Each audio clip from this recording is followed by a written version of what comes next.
கர்த்தருடைய பரிசுத்த நாமத்திற்கு மகிமை உண்டாகட்டும். இயேசுவின் நாமத்திலே உங்கள் அனைவரையும் நான் வாழ்த்துகிறேன். இந்த ஜாய் குட் நியூஸ் டிவி மூலமாக உங்களை சந்தித்து இந்த செய்தியை கொடுக்கும்படியாக தேவன் தந்த கிருபைக்காக கர்த்தரை நான் அதிகமாய் ஸ்தோத்திரிக்கிறேன். இப்போதும் நாம் தியானிக்க போகிற இந்த வேத பகுதி ஏசாயா 51 அதிகாரம் 12 நானே உங்களுக்கு ஆறுதல் செய்கிறவர், சாகப்போகிற மனுஷனுக்கும் புல்லு கொப்பாகிற மனுபுத்திரனுக்கும் பயப்படுகிறதற்கும் வானங்களை விரித்து பூமியை அஸ்திபாரப்படுத்தி உன்னை உண்டாக்கின கர்த்தரை மறக்கிறதற்கும் நீ யார் என்று இந்த பகுதியை நாம் பார்க்கிறோம். அன்பானவர்களே, இதில் உள்ள முதல் பகுதியை நாம் எடுத்துக்கொள்வோம். நானே உங்களுக்கு ஆறுதல் செய்கிறவர். ஆறுதல் அற்றிருக்கிற பிள்ளைகளுக்கு கர்த்தர் சொல்லுகிறார், நான் உங்களுக்கு ஆறுதல் செய்கிறவர். எல்லா விதத்திலும் அவர் நமக்காகவே சோதிக்கப்பட்டு பாடுபட்டதினாலே அவர் நமக்கு உதவி செய்ய வல்லமை உள்ளவராய் இருக்கிறார் என்று வேதத்திலே நாம் பார்க்கிறோம். பாடுபடுகிறவர்களுக்கும் ஆறுதலற்றவர்களுக்கும் உபத்திரவப்படுகிறவர்களுக்கும் அவர் உதவி செய்ய வல்லமை உள்ளவராக இருக்கிறார். ஆறுதல் அளிக்க அவர் உண்மையுள்ளவராக இருக்கிறார். அன்பானவர்களே, இந்த நாளிலும் கூட கர்த்தர் என்ன தெரியுமா, உலகத்திலே உங்களுக்கு உபத்திரம் உண்டு, திடன் கொள்ளுங்கள், நான் உலகத்தை ஜெயித்தேன் என்று சொல்லுகிறார்.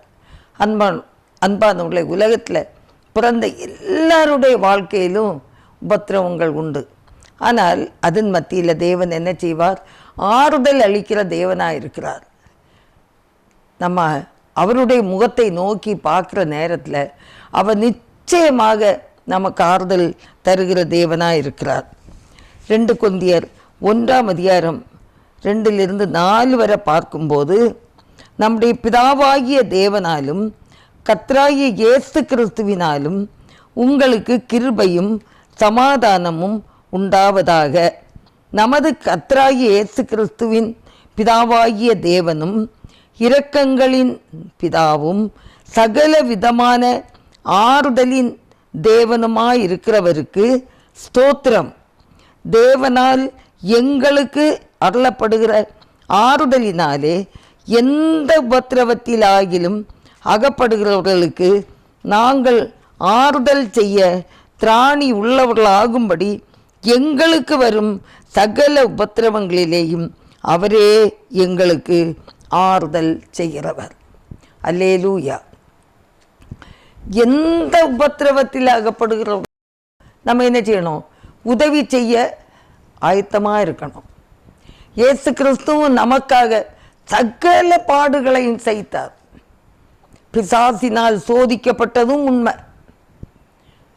அவர் வசனத்தினால் அந்த பிசாசை எதிர்த்து நின்று மேற்கொண்டார். நமக்கு அந்த ஜெயம் உண்டு. நாமும் வேத வசனத்தை முறையே வாசித்து தியானித்து ஜெபிக்க பழகினோம் என்றால் சத்ரு எதிர்த்து வரும்போது கூட நம்ம என்ன செய்ய முடியும்? அந்த சத்ருவை மேற்கொள்ள முடியும். இன்றைய சத்ருடைய போராட்டங்கிறது முக்கியமாக விசுவாசிகளுக்கும் எல்லாருக்கும் இருக்குது. அப்போ விசுவாசிகள் உடனே சோர்ந்து போயிடலாமா? விசுவாசிகள் அந்த பிசாசுடைய அந்த கற்பனைகளுக்கும் பிசாசுடைய செயல்பாடுகளுக்கும் நம்ம ஒத்துழைக்க முடியுமா? ஆண்டவரை சோதிச்சான் அந்த பிசாசானவன். இந்த கல்லுகளை எல்லாம் அப்பமாக்கணும். ஆண்டவர் சொன்னார், மனுஷன் அப்பத்தினால் மாத்திரம் இல்லை, ஆண்டுடைய வசனத்தினால் அவன் என்ன செய்கிறான்? திருப்தி அடைகிறான். அது மட்டும் இல்லை, மேலேருந்து கீழே குதிச்சியன்னா தேவ தூதரில் ஒன்று தாங்குவாருன்னு சோதிச்சு பார்த்தான். அதுக்கும் ஆண்டவர் சொன்னார், உன் தேவனாகிய கர்த்தரை பரீட்சை பாராதிருப்பாயாக. இன்னுமாக இயேசு கிறிஸ்துடைய 40 நாள் உபவாசத்திற்கு பின்பு சோதனைக்காரன் இயேசுவிடத்தில் சோதிக்க ஆரம்பித்தான். இந்த கல்லுகளை எல்லாம் நீ அப்பங்களாக்கும்னு. ஆண்டவர் சொன்னார், தேவனுடைய வாயிலிருந்து புறப்படுகிற ஒவ்வொரு வார்த்தையினாலும் பிழைப்பான் என்று எழுதியிருக்கிறது என்றார். ரெண்டாவதாக திருப்பியும் அவன் என்ன சொல்கிறான்னா, நீ தேவனுடைய குமாரனே ஆனால் தாழ குதியும், ஏனெனில் தம்முடைய தூதர்களுக்கு உம்மை குறித்து கட்டளையிடுவார். உன் பாதம் கல்லில் இடராதபடிக்கு அவர்கள் உம்மை கைகளில் ஏந்தி கொண்டு போவார்கள் என்பதை அவன் எடுத்து காட்டுறான். அப்போ ஆண்டவர் சொன்னார், உன் தேவனாகிய கர்த்தரை பரீட்சை பாராதிருப்பாயாக என்று எழுதியிருக்கிறதே என்று சொன்னார். அடுத்து திருப்பியும் விடல. அந்த பிசாசு அவரை மிகவும் உயர்ந்த மலையின் மேல் கொண்டு போய் உலகத்தின் சகல ராஜ்யங்களையும் அவைகளின் மகிமையும் அவருக்கு காண்பித்து, நீ சாஷ்டாங்கமாய் விழுந்து என்னை பணிந்து கொண்டால் இவைகளெல்லாம் உமக்கு தருவேன் என்று சொன்னான். அப்பொழுது இயேசு, அப்பாலே போ சாத்தானே, உன் தேவனாகிய கர்த்தரை பணிந்து கொண்டு அவர் ஒருவருக்கே ஆராதனை செய்வாயாக என்று அவர் வந்து பிசாசை என்ன செய்தாரா, அப்பாலே போ என்று கடிந்து கொண்டார். அவனை விட்டு ஓடி போயிட்டான். இன்றைக்கு அன்பானவர்களே, தேவனுடைய பிள்ளைகளுக்கு வாழ்க்கையில் வரக்கூடிய கஷ்டங்கள், துன்பங்கள், துயரங்கள் எல்லாம் பார்க்கும்போது நாமும் கற்றுக்கொள்ள வேண்டும். இயேசுவிடத்திலிருந்து கற்றுக்கொள்ள வேண்டும். நாமும் எதிர்த்து நிற்க வேண்டும். சத்ருவுக்கு எதிர்த்து நிற்கும்போது அவன் நம்மை விட்டு ஓடி போவான். சில கஷ்டங்கள், ஒருவேளை வியாதி பிரச்சனை, அது இதுன்னு சொல்லி நம்ம வேதனையோடு நம்ம இருக்கலாம், ஆறுதலற்று போய் இருக்கலாம். பல கோணங்களில் நீங்கள் உங்களை சோதித்து வேதனையை தரலாம். ஆனால் ஆண்டவராகிய இயேசு கிறிஸ்து நமக்கு ஆறுதல் தருகிற தேவனாக இருக்கிறார். அல்லேலூயா. அன்பானவர்களே, என்னுடைய ஊழிய பாதையில் 1990 மே மாதம் 12ஆம் தேதி என்னுடைய கணவர் இந்த உலகத்தை விட்டு, ஊழியத்தின் பாதையில் பல கஷ்டங்கள் பட்டு இருதய பலவீனமாகி அவங்க இந்த உலகத்தை விட்டு கடந்து போயிட்டாங்க. அப்பா விட்ட பணியை செய்வேன், சீக்கிரமாக மோட்சத்தில் போய் நம்ம அப்பாவை பார்க்கலான்னு சொன்ன பையன் 91 மே மாதம் 17ஆம் தேதி அவனும் இந்த உலகத்தை விட்டு போயிட்டான். ஒரு வருஷத்தில் 2 மரணம். அன்பானவர்களே, அந்த செய்தி மதில் இல்லாத 70 அடி ஆழ கிணற்றில் அவன் தவறிட்டான்னு சொல்லி, நான் தவறி அவன் இறந்துட்டான்னு சொல்லி அறியும் போது நான் முதலாவது கண்களை மூடி சிலுவையில் உயர்த்தப்பட்ட ஏசப்பாவுடைய அந்த பாடுகளை எல்லாம் சிந்திச்சு பார்த்தேன். அப்படியே கண்களை முடிய எனக்கு அழுகையெல்லாம் வரல, ஆண்டோடைய பாடுகளை தான் நான் சிந்தித்தேன். ஏசப்பா, நான் ஒரு பெண், இதெல்லாம் எனக்கு தாங்கிறதுக்கு சக்தி இல்லை, எனக்கு நீங்கள் பலம் தாருங்க. நீர்பட்ட பாடுகள் எல்லாம் பயங்கரம், அதை விட இது கொஞ்சம்தான் அப்படின்னு சொல்லி அந்த சிலுவையின் பாடுகளையே நான் சிந்தித்த போது பாருங்க, எல்லாரும் நினச்சிட்டாங்க நான் அழாதனால தலைவர்கள் எல்லாம் நான் எனக்கு ஹிஸ்டீரியா பிடிச்சிட்டு போல இருக்கு, அதான் நான் அழாமல் உட்காந்துட்ருக்கேன் அப்படின்னு நினச்சிட்டாங்க. பிள்ளையை காமிச்சு தந்தாங்க. அவன் எனக்கு டாட்டா சொல்லி போகும்போது, குட் நைட் மம்மி டாட்டா சொல்லும்போது அவன் முகம் நல்ல பிரகாசமாக இருந்து, நான் பெருமைப்படலை. இந்த 2000 பேர், 2000க்கு அதிகமான பிள்ளைகள் அந்த எஃப்எம்இபி மீட்டிங் வந்திருந்தாங்க. ஆண்டவரே, இதில் வந்திருக்கிற ஒவ்வொரு வாலிப பிள்ளைகளும் எனக்கு மகனை போல பிரகாசிக்கணும்னு தான் நான் ஜெபித்தனே தவிர நான் பெருமைப்படலை. நான் இனி பார்க்க மாட்டேனோ, இனி எனக்கு பார்க்க கிடைக்காதோ அப்படின்னு என் உள்ளத்தில் பேசுது. அதே போல் எனக்கு அந்த செய்தி வருது. அவன் போகிற வழியில், டாட்டா சொல்லி போகிற வழியில் கரண்டு கட்டாகவும் மதில் இல்லாத 70 அடி ஆழ கிணற்றில் தவறிட்டான். கஷ்டப்பட்டு மேலே தூக்கிட்டு வரவும் 3 தடவை இயேசுவே இயேசுவே இயேசுவேன்னு சொல்லி உயிர் போனதாட்டு எல்லாரும் சொன்னாங்க. அன்பானவர்களே, எனக்கு அது ஒரு பெரிய ஆறுதல் பாருங்க. என் பிள்ளை 17 வயசு பிள்ளை அந்த உயிர் போகிற நேரத்தில் 3 தடவை ஜீசஸ் ஜீசஸ் ஜீசஸ் அப்படி சொல்லி கர்த்தருக்குள்ள நித்திரையானது எனக்கு ஒரு பெரிய சந்தோஷம். நான் அதனால தான் சிலுவையின் பாடுகளையே எண்ணி பார்த்தேன். ஆண்டவர் பட்ட பாடுகள் எல்லாம் இவ்வளோ பயங்கரம், அதுக்கு இதெல்லாம் ஒன்றுமே இல்லை. யோசித்து பாருங்க, ஒருவேளை அந்த தலையில் அடிபட்டு அவன் கோமாவில் 1 வருஷம் கடந்துட்டான்னு வைங்க, யார் கவனிக்க முடியும்? அவ்வளவு வாட்டஞ்சாட்டமாக அழகாக இருந்த ஒரு பையன் யார் கவனிக்க முடியும் சொல்லுங்க? யாருக்கிட்ட பணம் இருக்கு சொல்லுங்க? அதை விட இந்த உலகத்தில் உள்ள கஷ்டமும் துன்பமும் அவன் படாமல் ஒரு 5 பைசாவுக்கு மருத்துவ செலவு இல்லாமல் அவன் ஆண்டவருக்கு ராஜ்யத்தில் போய் சந்தோஷமாக களி கூறுவானே, அது எவ்வளோ பெரிய சந்தோஷம். அதை நினைக்கும் போது நான் கர்த்தருக்குள்ளே நான் ஆறுதல் பட்டேன். அடுத்த நாள் எங்கள் ஊருக்கு தோப்பூருக்கு கொண்டு வந்தோம். அன்பானவர்களே, அடுத்த நாளில் இருந்து யாரெல்லாம் துட்டி விசாரிக்க வராங்களோ அழுதுட்டு வாரவிகளுக்கு நான் ஆறுதல் சொல்லி, நம்ம உயிரோடு இருந்தோன்னா கர்த்தருடைய வருகை முந்துமானால் ஆண்டவரோடு கூட அவன் வருவான். நம்ம உயிரோடு இருப்போமானால் முகமுகமாய் தரிசிப்போன்னு சொல்லி தேற்றக்கூடிய அளவுக்கு, நான் மற்றவர்களை தேற்றக்கூடிய அளவுக்கு என் தேவன் எனக்கு ஆறுதல் தந்தார். அல்லேலூயா.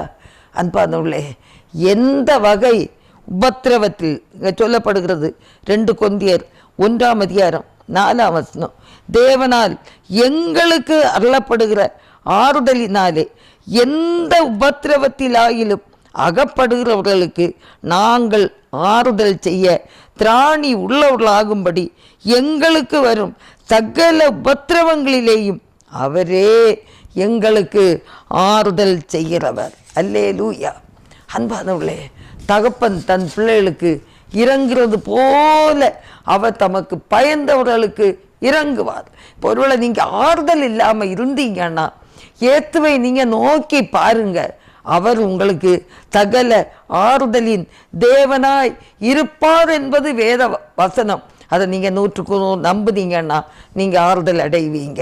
ஏசாயா 66:13 சொல்லுகிறது, ஒருவனை அவன் தாய் தேற்றுவது போல நான் அவனை தேற்றுவேன், நீங்கள் எருசலேமிலே தேற்றப்படுவீர்கள்.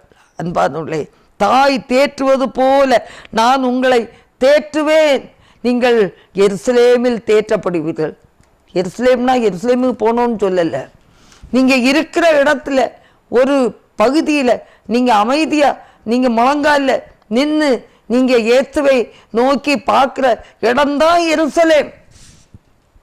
ஒருவேளை உங்கள் தேவாலயத்தில் போயிருந்து ஜெபிக்க போகிறீங்கன்னா அது எருசலேம். இல்லைன்னா வீட்டில் ஒரு நல்ல இடத்த நீங்கள் செலக்ட் பண்ணி அதில் நீங்கள் அமர்ந்து ஆண்டவரை துதித்து ஜெபித்தீங்கன்னா அதுதான் எருசலேம். நீங்கள் ஆண்டோடைய சமூகத்தில் நீங்கள் வந்தீங்கன்னா அதுதான் எருசலேம்.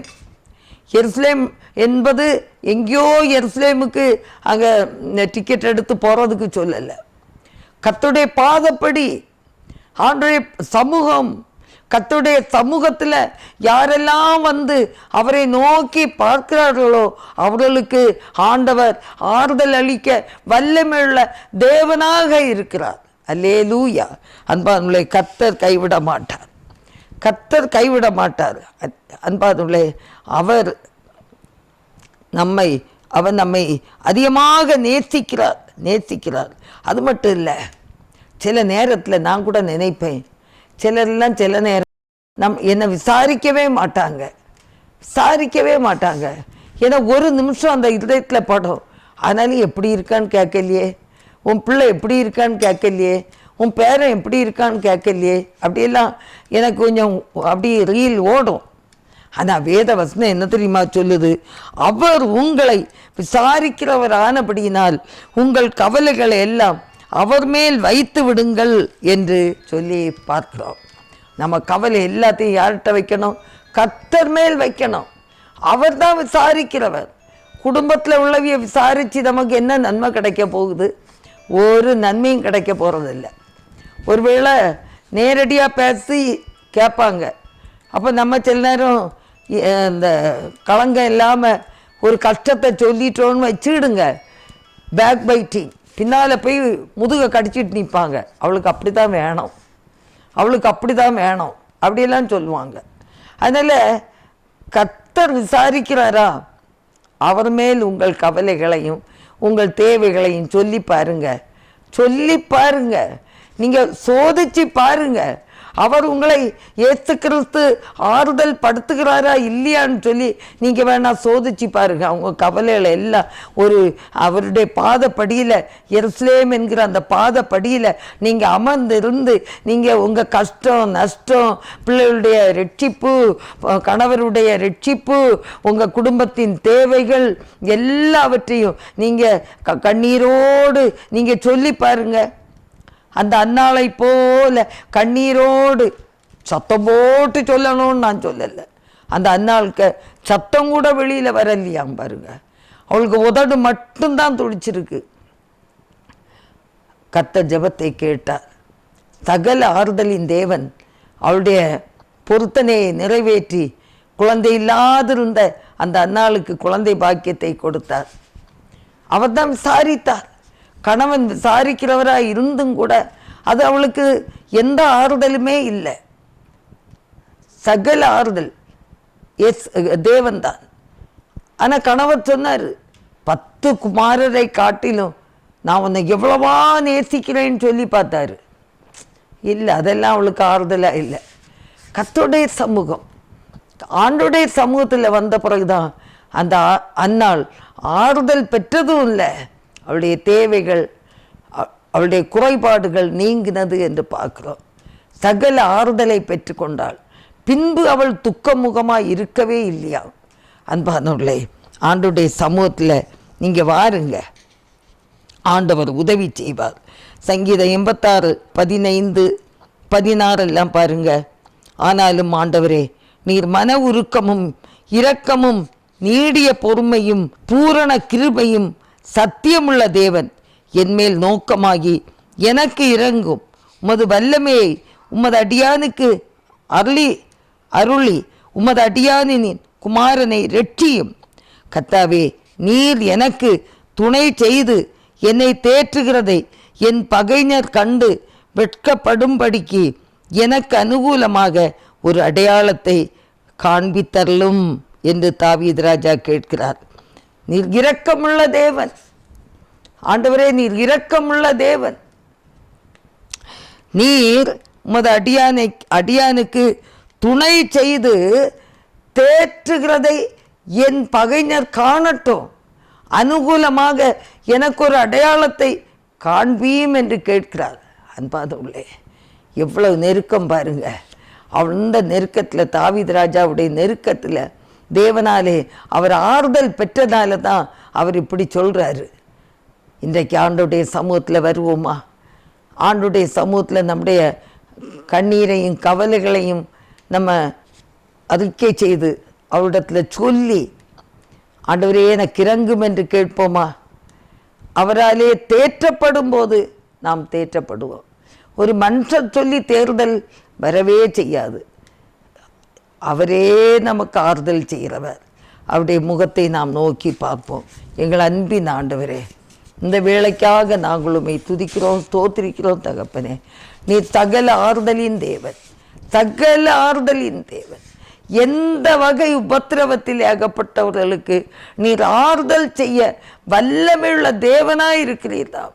ஆண்டவரே, நீர் தாமே சோதிக்கப்பட்டு பாடுபட்டதினாலே பாடுபடுகிறவர்களுக்கு உதவி செய்ய நீர் வல்லவராய் இருக்கிறீர். ஆண்டவரே, இந்த வேளையில் எங்களை தாழ்த்தி உம்முடைய கரங்களில் நாங்கள் தந்து ஜெபிக்கிறோம். கர்த்தாவே, நீர் போதுமானவராயிருந்து வழி நடத்த வேண்டும் என்று கெஞ்சுறோம். எந்த வகை உபத்திரவத்தில் ஆகிலும் அகப்பட்டவர்களுக்கு நீர் இந்த வேளையில் உதவி செய்யுங்க. கர்த்தாவே, ஒருவேளை வியாதியின் நிமித்தமாக, அகோர வியாதி நிமித்தமாக ஆறுதலற்றிருக்கிற பிள்ளைகளுக்கு இயேசுவின் நாமத்தில் ஆண்டவரே ஆறுதலையும் தந்து சுகத்தையும் தந்து நீ நடத்த வேண்டும் என்று கெஞ்சறோம். சத்துருடைய போராட்டத்தினாலே சத்துருவை எதிர்த்து நிற்க முடியாத கஷ்டத்திலே ஆண்டவரே தவிக்கிற பிள்ளைகளுக்கு ஆண்டவரே நீர் உதவி செய்ய வேண்டும் என்று நாங்கள் ஜெபிக்கிறோம். ஆண்டவரே தவிக்கிற பிள்ளைகளுக்கு ஆண்டவரே சத்துருவை எப்படி மேற்கொள்ள வேண்டும் என்று தெரியாமல் கஷ்டப்படுகிற பிள்ளைகளுக்கு நீர் தத்துவத்தை கொடுத்து அப்பாலே போ சாத்தானே என்று தைரியமாய் சொல்லி வசனத்தால் தன்னை ஆண்டவரை காத்து கொள்ளவும் சத்துருவை விரட்டவும் தக்கதான வல்லமையை ஆண்டவர் கொடுக்கும்படியாக நாங்கள் கெஞ்சி ஜெபிக்கிறோம் கர்த்தாவே. ஹல்லேலூயா. பலவீனத்தோடு இருக்கிற பிள்ளைகள், சுகவீனத்தோடு இருக்கிற பிள்ளைகள் எல்லாருக்காக ஜெபிக்கிறோம். பரிசுத்தமான இரத்தம் கர்த்தாவினுடைய உச்சியிலிருந்து உள்ளங்கால் வரை கடந்து செல்லும் போது ஆத்துமாவிலும் சரீரத்திலும் ஆண்டவரே புது பலனை பெற்று உமக்காக சாட்சியாக எழும்பி பிரகாசிக்க கர்த்தர் உதவி செய்வீராகப்பா. ஹல்லேலூயா. ஆவியானவரே, நாங்களுமே ஆண்டவரே சார்ந்திருக்கிறோம், உம்மை நோக்கி பார்க்கிறோம். விடுதலை உம்முடைய கரங்களில் இருந்து, வெற்றி உம்முடைய கரங்களில் இருந்து வருகிறது. கர்த்தர் உதவி செய்வீராக, அதிசயங்களை காண செய்வீராக, அற்புதங்களை காண செய்வீராக, ஒவ்வொரு பேரையும் ஆசீர்வதிப்பீராக. படிக்கிற பிள்ளைகளுக்கு ஆசீர்வாதத்தை தாரும். உமது கிருபையின் கரம் கூட இருக்கட்டும். சிறியோர் முதல் பெரியோர் வரை தேவனால் ஆசீர்வதிக்கப்பட ஆறுதல் பட நாங்கள் ஜெபிக்கிறோம் கர்த்தாவே. சகல ஆறுதலின் தேவன் தாமே பிள்ளைகளை தேற்றி ஆற்றி அரவணைத்து கொள்ளும்படியாய் ஜெபிக்கிறோம் கர்த்தாவே. தாழ்த்தி ஒப்பு கொடுக்கிறோம் ஏத்து கிறிஸ்துவின் நல்ல நாமத்தில் ஜெபங்கேளும் பிதாவே. ஆமேன், ஆமேன், ஆமேன். கர்த்தர் தாமே உங்களை ஆசீர்வதிப்பாராக. ஆமேன்.